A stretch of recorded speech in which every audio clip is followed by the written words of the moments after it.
Doveva essere la ripartenza dello sport.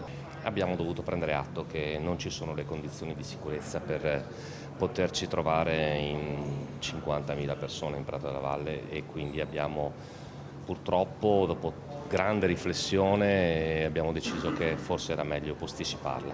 Nessuna festa dei runners in Prato della Valle, la competizione si sposta nel mondo virtuale.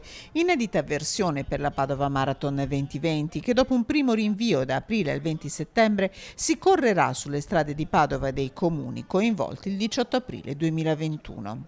E quindi come altre grandi maratone internazionali siamo costretti a spostarci nel 21.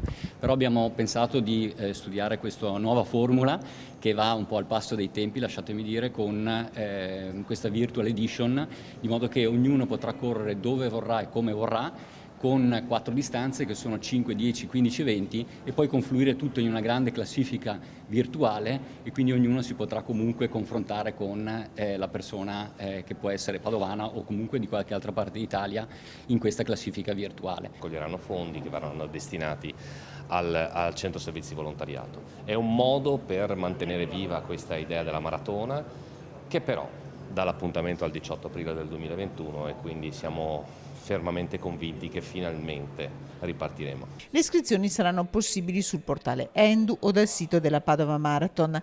Runners, appassionati e perché no famiglie sono invitati a correre con la pettorina e a partecipare alla competizione virtuale. Sullo sfondo le iniziative di solidarietà dell'edizione 2020 con i fondi delle iscrizioni destinati al CSV e grazie al canale Rete del Dono alle 24 charity sostenute dalla Padova Marathon.